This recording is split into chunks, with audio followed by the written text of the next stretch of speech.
everyone, my name is Lavonne and welcome back to my YouTube channel. Today I am back for this month's coffee and questions, which really is actually water and questions because I have already had way too much coffee for today.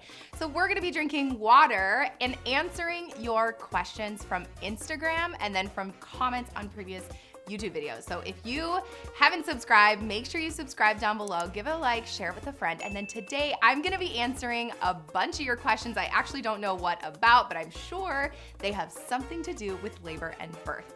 So with that, let's get going.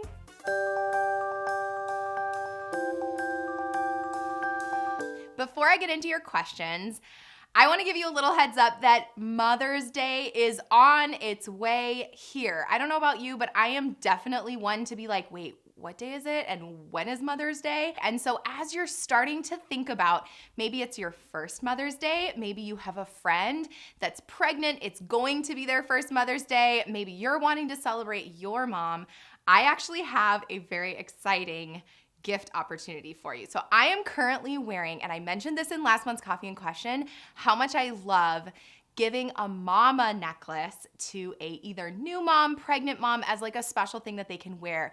But I have the best one, the one that I have given many, many times, and they actually sent me this set. I'm wearing all of their stuff today. This is from Ana Luisa. So if you haven't heard about Ana Luisa, they are a sustainable gold jewelry, dainty, beautiful jewelry company. I actually last month mentioned that I wanted it for my birthday, and one of you, Gloria, actually sent me a Flex and Flow. They do have customized things that you can customize their jewelry for me for my birthday, which I was just completely blown away. So thank you, Gloria. You answered all of my birthday wishes. But Mother's Day is coming. I have a promo code for you in the description box down below. If you're looking for something really thoughtful, first of all, if you've seen me in previous videos, you know that I pretty much only wear gold jewelry. I sort of like silver, but I think gold is just a lot more luxurious, and their entire website is gold, dainty pieces like these earrings, like this ring, like these bracelets. I love stacking bracelets, and so if you're looking for a gift for Mother's Day, this is my suggestion for you, particularly the mama necklace, but you can customize maybe with your baby's name on a necklace or whatever other creative opportunity you have. So you can check out the description box down below. Check out my promo code there. I know it's buy one, get one, 40% off. You can buy your mama something, and then you can also buy yourself something along the way. Happy Mother's Day to all of you mamas out there, all of you future mamas. I wish I could gift you something like this, and so gift yourself something beautiful from Ana Luisa. I typically answer your questions first from Instagram, but we're actually gonna go over to YouTube. I also sometimes prepare for this and sometimes I don't, and so I have no idea what questions are coming up today, but if you are curious, everything will be in the description box down below. This isn't really a question, but I do actually see all of your comments that come in. I try to keep track while I'm on the go in my little app thing here, and so I do want to sort of mention this. This isn't really a question, but I'm going to comment on it. Mediah McMahon says, I had a fast birth the first time around and genuinely didn't feel contractions until 6 centimeters. I am super stressed that we won't be ready when active labor hits and our baby will be here without me realizing what is really going on. Okay, so this is where if you have seen really any of my videos, like any Coffee and Questions, signs of labor, what is labor, when your water breaks, when to go to the hospital, I can't think of any other titles, but anything regarding when to go to the hospital and when it's actually time.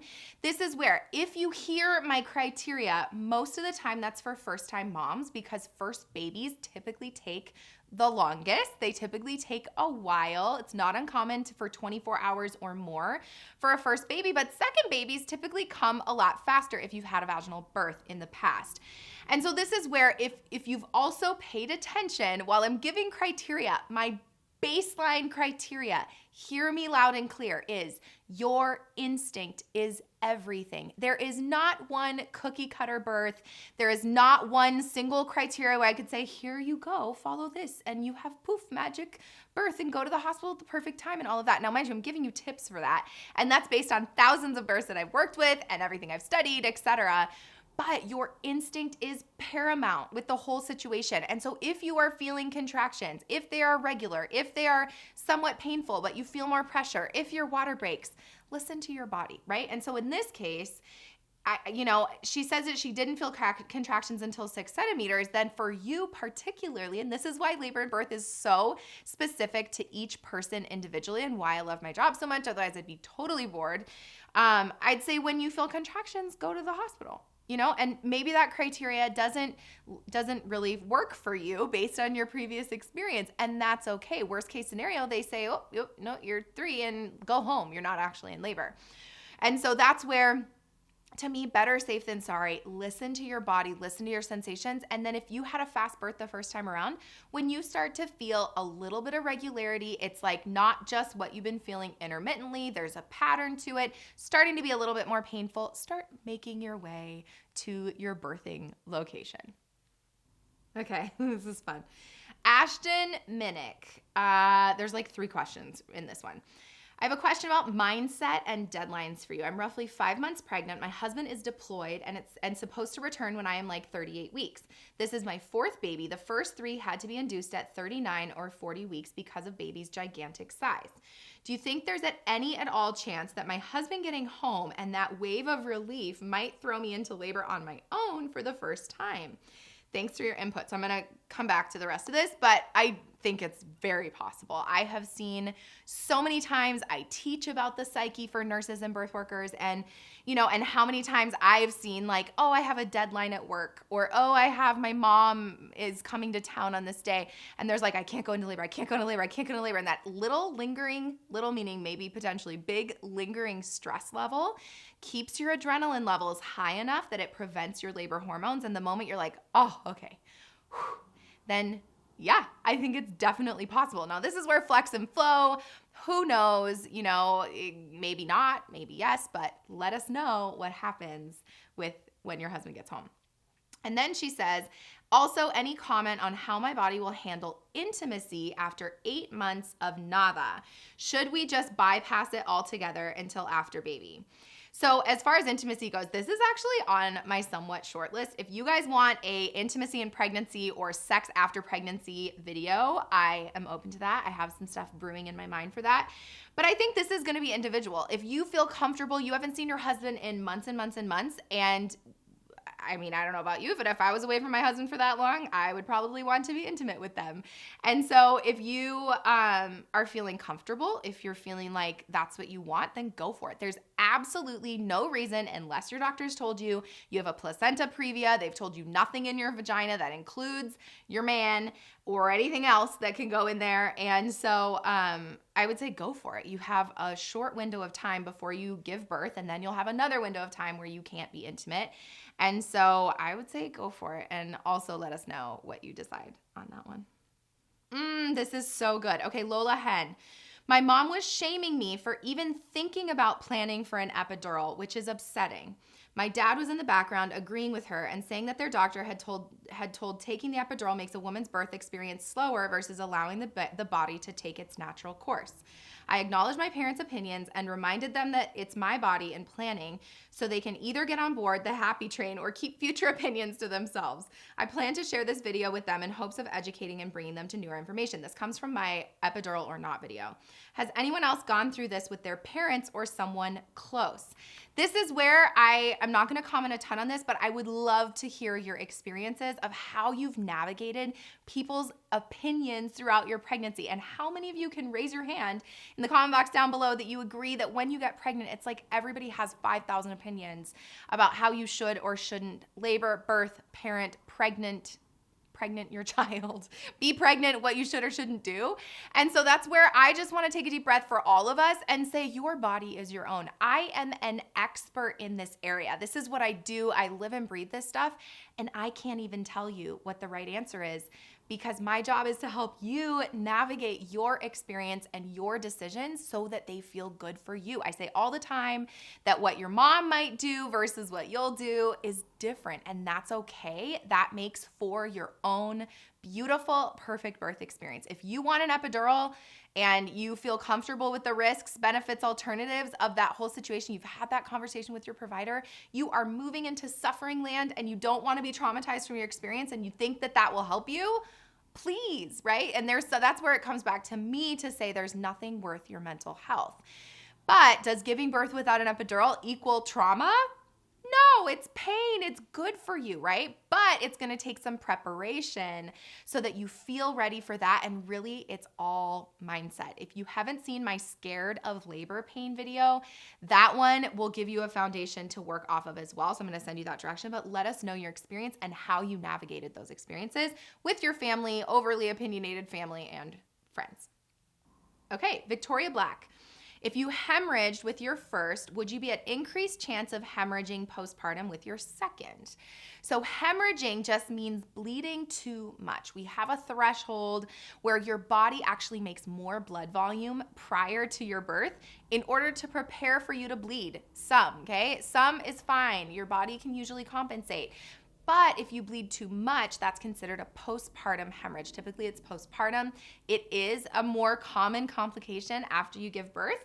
And so the answer to this question quickly of all of that is if you had it with your first or you have more chance with your second, the answer is actually yes. That is a risk factor for your second. Something to alert your team to. Tell your nurses, hey, I hemorrhaged with my first. Once they know that's on your radar, you're a higher risk for that. They're going to be watching closely. They're going to be managing that and paying attention to your postpartum bleeding. That's like a really random good question. Jenna Getty says, can we keep our jewelry or wedding rings on during labor and delivery? So the answer to this is going to be hospital and provider specific. In general, as a medical specialty, anytime you go into the hospital for a medical procedure, potentially a surgery, you would be at risk for a surgery, right, with a cesarean, they're going to want you to take everything off. So that's baseline. Mind you, in reality, did I make my patients take off all their jewelry when they came in? No, and I've seen some real big rocks that I'm like, I don't want that floating around just anywhere. As long as it fits your finger, and you're not going to swell up and it like gets stuck on your finger. I usually let them keep it on, but that's going to be very much provider specific. And to be honest, I would just say for the safety of loss or, swelling, sometimes you get extra swollen afterwards and your rings like get totally stuck on you. I'd say just leave everything at home. It's probably simpler unless you have some sort of like really strong desire to keep your jewelry on. Morgan Hurst says, question, does how long you push have any correlation to whether or not you tear? I was induced with my first baby and pushed her out in a push and a half with no tears. She was 9 pounds too, wondering if I'll tear if I push more with my next. So flex and flow. This is why I say flex and flow, because this is not going to be a concrete yes or no answer. But my opinion would be that the longer you push does not necessarily correlate with how much you tear. It depends on how stretchy your tissues are, how big the baby is, the position of the baby, the technique, how controlled it is, all the things, pelvic floor stuff, prep, all of that. And in general, we say, or I like to teach, that when you're stretching those tissues and like say this is the vagina hole and you're pushing and then you let the tissues like hang out and relax and stretch and then you're like, ooh, stretchy, stretchy, lots of pressure, that kind of lets the tissues figure it out and like get used to being that stretch versus bam, that is more of a risk for tearing. Especially if you have an epidural, typically your providers are going to guide you in the right way for that. They'll say, stop pushing, stop pushing. You're like, what? This is torture. It's not torture. They're really trying to protect your perineum. So I don't totally know why you didn't tear other than that you had really pliable tissues, that your hormones were working, that your baby stretched it like it's supposed to.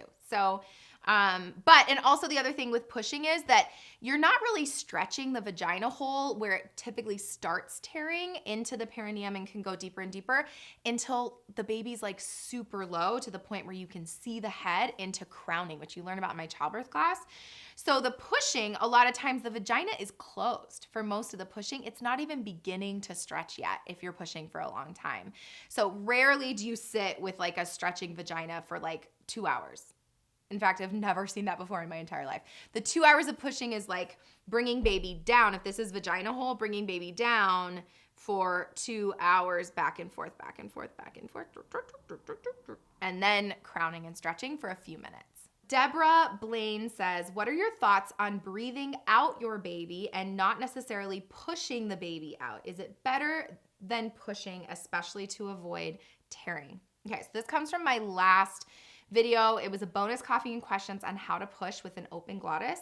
And then the other question came from Jessica. She says, what's your advice when the nurses are telling you to hold your breath while pushing? Because I've tried this in the past and they just yell at me to hold my breath. Do I just ignore them? Okay. Whew. This could be a whole video. All right. So a couple of things.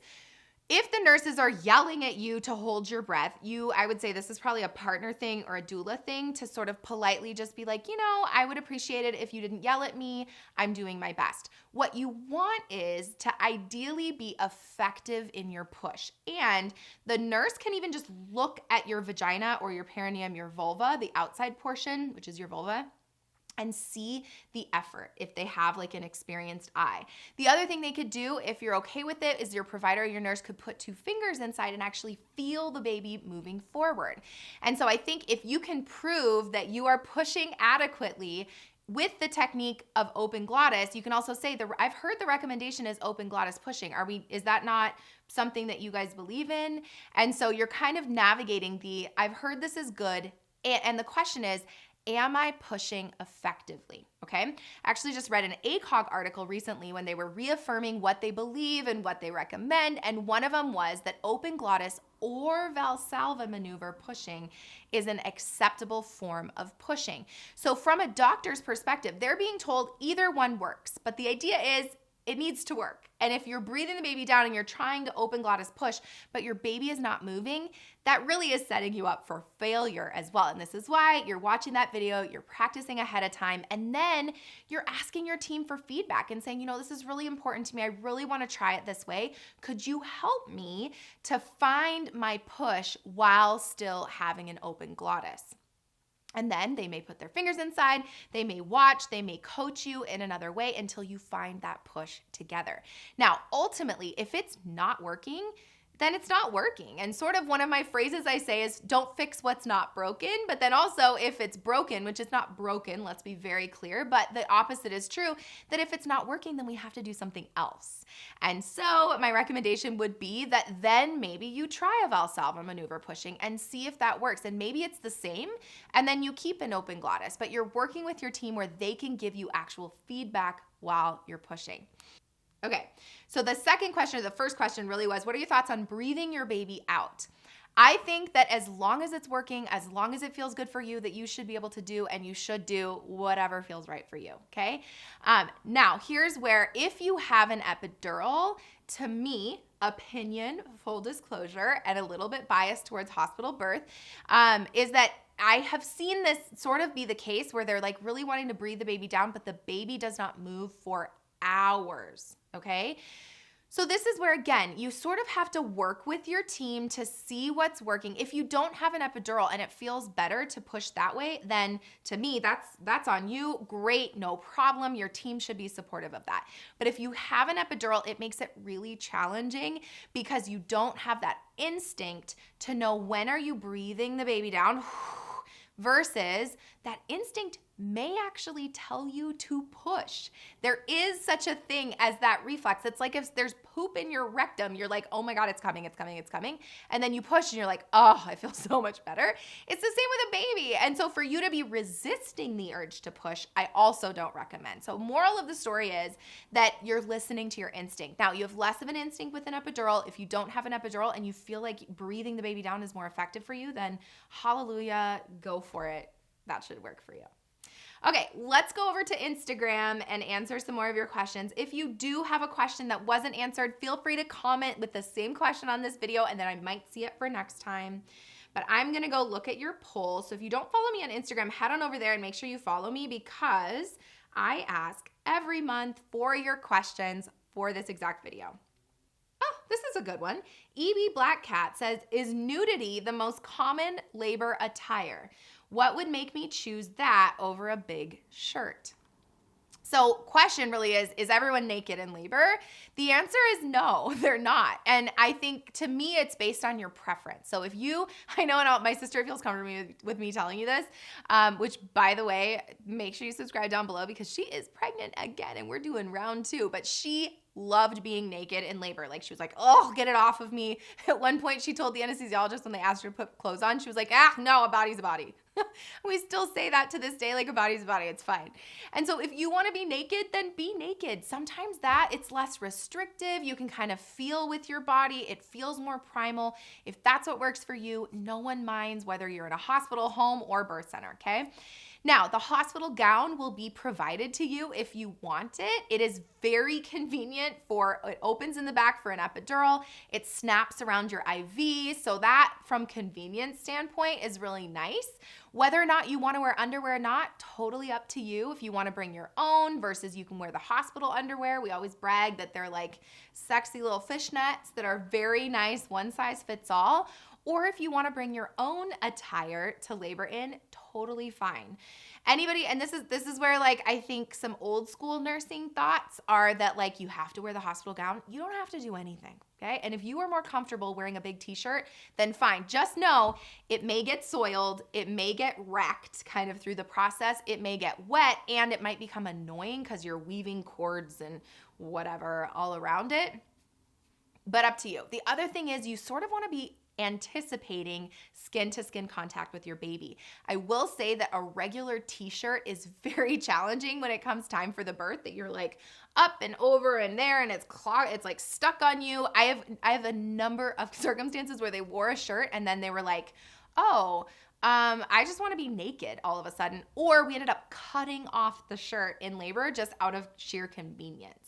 So that's, again, flex and flow. You can wear whatever you want, and it's totally based on your personal preference.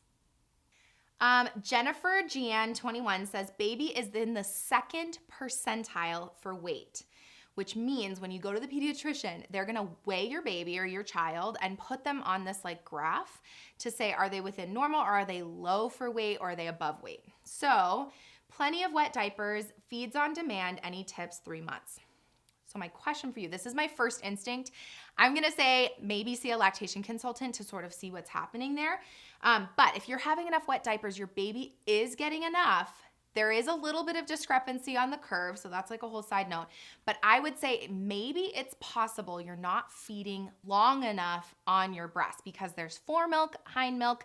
The hind milk takes longer to access by your baby, and it's heavier in fat content. And so if you're only feeding 5 to 10 minutes on each breast, that may be not enough time to really access the milk in the back that has a higher fat content to help your baby gain some weight. So that's my first thought. Follow up with your pediatrician, maybe see a lactation consultant and sort of see what else could potentially be the issue, but that's my first thought on that. Abby Reed's book says possibly being induced in 2 weeks, tips for mentally or physically preparing.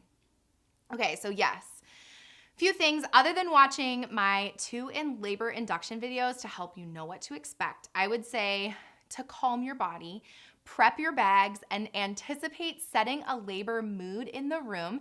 That's one of the benefits of an induction is you actually have like lots of control. It's like a slow entry into the hospital experience. And so think about the environment that you want. Pack stuff that makes you feel safe, makes you feel comfortable, makes you feel like you're at home in the hospital room. Now, as you're mentally and physically preparing, I would say that the best thing you can do is just relax your nervous system. Do some deep breathing. Take my Coping with Labor class. Stretch your body. There's a whole labor warm-up circuit that I have on my website available for a poster for you guys. If you want it, you can do that in early labor. But the idea is you're able to walk into your labor and birth and really your induction hydrated and not hungry. Okay, so make sure you eat prior unless your doctor tells you otherwise. And you're able to just kind of fully embrace the experience for what it is versus sort of resisting, being scared, being on guard. We want you just relaxed into the experience. Have your partner set the mood in the room, put my little twinkle lights on the wall, and then just embrace every single moment, sort of being in a mindset of I am going to take every moment, hold my hands open to exactly what my labor experience is. I'm going to embrace it. I'm going to breathe into it. I'm going to downregulate my nervous system and just relax into the process that will actually help your labor. Congrats and good luck. Nora Zen Craig says, if I've had 2 C-sections, can I really try for a vaginal third? I'm afraid my uterus will rupture. So this is where I'm going to send you to my VBAC class. I have an entire VBAC class all about this. But if you've had 2 C-sections and you find a provider who will take you on as a client and manage your pregnancy, absolutely there are people who have 2 C-sections and then safe vaginal births. Now, your risk for uterine rupture does go up a bit, and so that's something to consider, but it still isn't huge for a risk for uterine rupture. So if that's your desire, talk to your provider, and absolutely that's an option for you. Along those same lines, Can Jelly says safe types of induction for VBAC. So yes, you can induce a VBAC. Not every provider will. The only difference is you rule out for any kind of prostaglandin cervical ripening agent. Watch my induction videos on this. This is Cervidil and Cytotec, but a Foley balloon, Pitocin, them breaking your water, those are still all options for a VBAC. Bianca says doula or midwife to try for a VBAC. My answer to that is actually both. They have very different roles in the birthing room. The midwife is actually the medical provider, and the doula is a non-medical provider there for physical and emotional support. If you haven't subscribed, I've said this a million times, but make sure you subscribe because I have 2 videos coming about doulas. So make sure you stick around for those, but most definitely both. Especially if you really want a VBAC, those are 2 things that will help set you up for your VBAC. Must love blueberries. I also love blueberries. So does my nephew. It's like one of my favorite words that he tries to say. Says, will hospitals allow you to labor and deliver without an IV? I hated my IV. Deep breath. If you don't follow bundle birth nurses or you don't know what's happening with bundle birth nurses, make sure you check that out because there's some exciting things happening over on the nursing side. You are allowed to do anything. If you don't want an IV, then don't have an IV. But here's the deal. Whenever you're refusing anything, this is my spiel, that you need to understand what are the risks to not doing something and then to doing something. And then you can make an educated decision.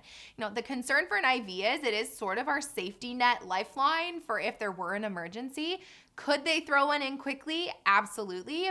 But it does slow down the emergencies. And there are certain things that can happen in labor and delivery that happen very quickly. And really, we are on a time crunch for the sake of potentially saving you or your baby. So by not having an IV, then that slows us down. So that's one thing to note about having an IV. The other consideration, an IV is access to an epidural, to Pitocin for induction, to other medications that might be necessary throughout your labor and birth. And so if you're wanting to go without an IV, that means no medications, no induction, low risk pregnancy, and no epidural, okay? There would be 0 possibility that you can have an epidural and not have an IV, okay? So that's their package deal for the safety of you and your baby. But if you're like, no, I just want to labor like I'm in the wild, then feel free, and you probably don't need an IV. And I have delivered clients in the hospital without an IV. El Jumat says, how does having a LEEP affect vaginal birth? So a LEEP procedure is a procedure on your cervix that would mean that you had an abnormal pap smear. That's like it's not really a surgical procedure, but it's a procedure on your cervix that can cause scar tissue. And so if you've had a LEEP procedure, it is something that if I was your nurse or your doctor, do want to know, because sometimes as those tissues are trying to stretch and dilate, meaning your cervix trying to open up, the scar tissue from the LEEP procedure can kind of hold it back from dilating. Mind you, sometimes manually the provider or even accidentally your nurse may go in for a vaginal exam and give a little rub and release that scar tissue manually, and all of a sudden, like, zoom, I felt cervixes go from like 1 centimeter to 6 in an instant with a history of a LEEP. So it is something to pay attention to. It's not something to be scared of, but at some point, if it's preventing you from dilating, then they may want to go in and do a vaginal exam and just see if they can loosen up that tissue. Flex and flow on that one, but talk to your provider, because that one, in general, I will also say that I don't normally see it affecting things, but it can. I have to wrap it up, but again, there's always so many good questions that I want to be answering. So if your question didn't get answered, answer it or leave it for me again in the question box on Instagram, or put it down below, and I hope to get to it sometime. This is for nurses out there. And this is also, I think it's valuable for if you're not a nurse, for you to understand what your nurses are dealing with. So the question from Alicia is, how do you leave your job at your job and not bring it home with you? Again, this could go for nurses. This could also go for like anybody doing a lot of things. Myself included, because I'm not the best at that. In fact, I'm probably the worst at that because I live and breathe this stuff and I wake up thinking about work. But particularly for those of you labor and delivery nurses out there, one of the things we say in our 12-month mentorship is that you are not alone in that sensation. I am sure if there's other nurses here, let us know if you have a hard time leaving your job at your job and then walking home and letting it go. But here's my sort of little tip for you. And that is that when you leave the job, think about to yourself, did I give my best to this patient? If the answer is yes, then you really did probably leave them better than if you weren't there at all, correct? And so for me, that's my sort of rational thinking of then I have to let it go. That while there may be things like I should have done this, or what if I did this, what if I did that? But at this point, it's over and done with. The question is, did you give your best to that patient? And that's really all anyone is asking of you, including your patients, correct? People, pregnant people that's listening to this, right? You want your nurse giving your best. And if they did, they're not perfect. You're not a magician with their labor. But the key is giving your best. And then when you have, say, your affirmation is, I gave my best to that patient and that's the best that I could do. And then you choose to leave it aside. Now, there's lots of other tips that we talk about in our mentorship program for that. But that's sort of where I always come back to for nurses, because this is a hard job. You give your heart and souls, you want the best for them. And sometimes it doesn't go perfectly. The other thing is that did I follow up and learning a birth debrief through our trauma classes that are over on the bundlebirthnurses.com website. Those for you are going to be so helpful. There's also one called Healing Trauma in the Birth Professional, taught by Krista Dancy, who you will see on this channel very soon. She's our trauma specialist to help prevent your own trauma from the job that you end up bringing into the room, and it ends up being just a whole lot of trauma that's unnecessary. We want you healed and whole so you can give the best care to these patients who are listening and getting ready and anticipating their birth and anticipating who their nurse will be and how they will care for them in the best way possible. Thank you so much for being with me here today. If you didn't get your question answered, once again, you can comment with your question in the description box down below.